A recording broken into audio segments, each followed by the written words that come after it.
Hey guys, welcome back to Cody's Crafting Corner. I am Cody, this is my corner, and this is my drink tonight.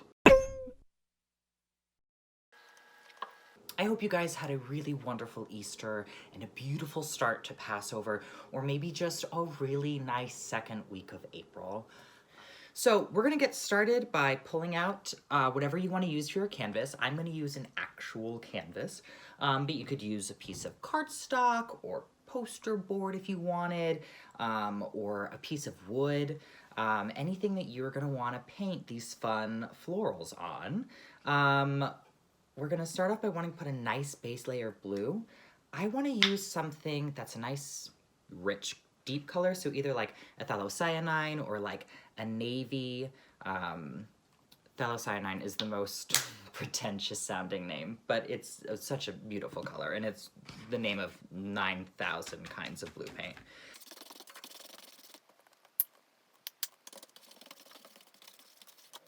You're gonna wanna make sure you hit the sides really, really well. It's called like a gallery wrap. It's so that if this were to hang in a gallery, like you wouldn't have like a white edge pointing off.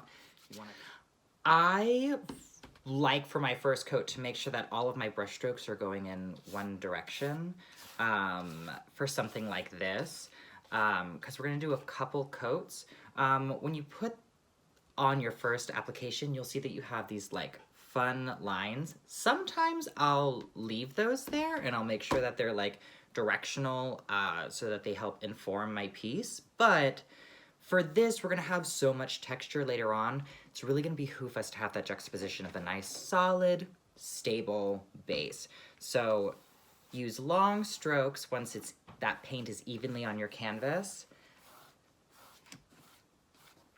And then we let it dry. Okay, once it is dry, we're gonna wanna do another coat just to get it nice and even. So get out your blue, put a little bit on your palette, and let's go at it again. Okay, once everything is completely dry, we can start getting to the fun part. So what we're making today are these fun, impressionistic, super textured flowers, okay? Typically for this, you would use a painter's knife, but a lot of us don't have painter's knives just laying around at home. So you could use an old credit card or a hotel key or a gift card or anything like that. And we're just gonna make a little snip so that we have this half here.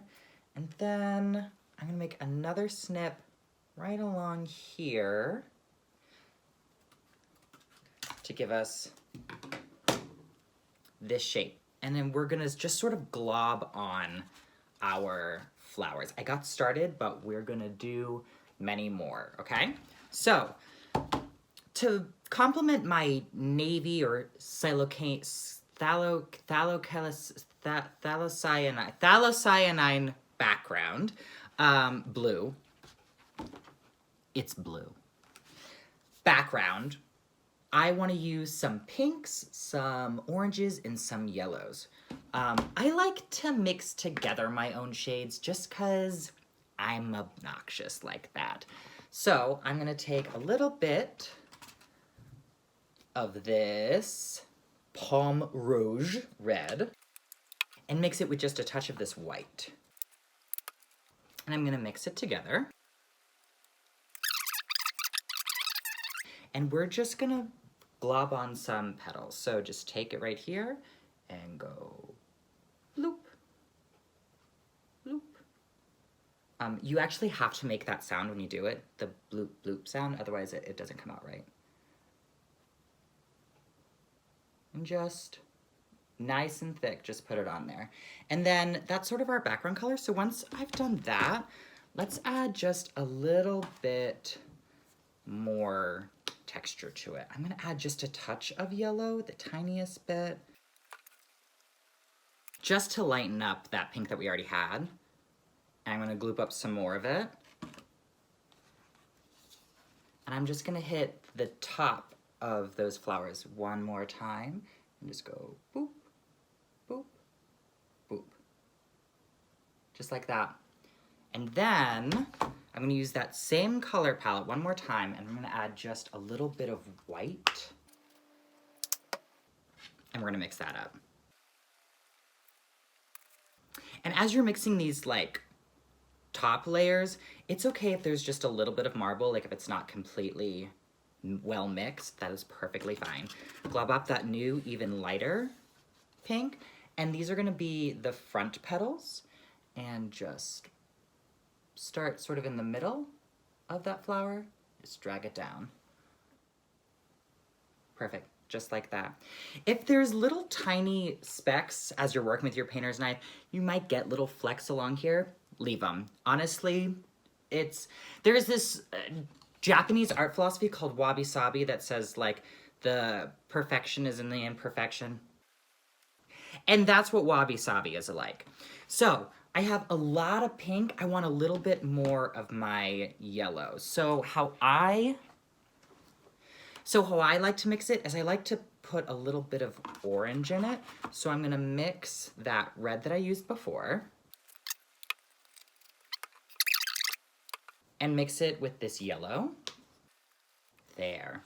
Now you don't want like I don't want like an intense orange, something soft like a sunset, kind of like this kind of shade. Can you see that? There's a lot of glare going on right now. I don't know. Okay. Then I'm gonna glob up my orange. And I'm gonna throw some flowers on. Again, just like that. Great. And then I'm gonna take that same orange palette and I'm gonna add more yellow to it. I'm gonna hit back the tips on that flower. Just go boop.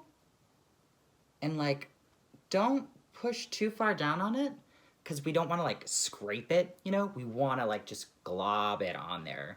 That nice, like thick texture really makes such a wonderful statement.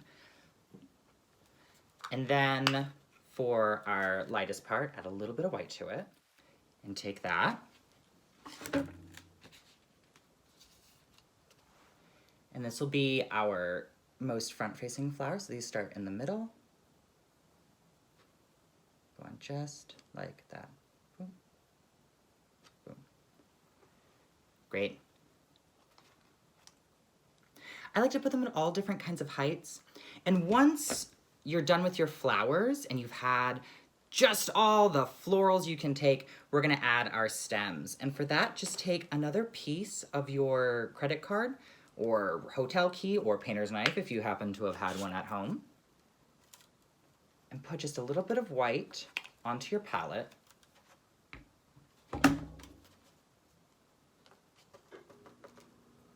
And just dab it right into it, dab it off some.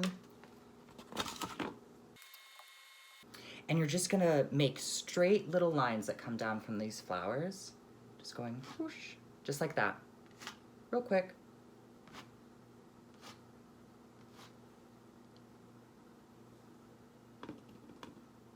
And maybe there's some flowers that are just slightly out of, view.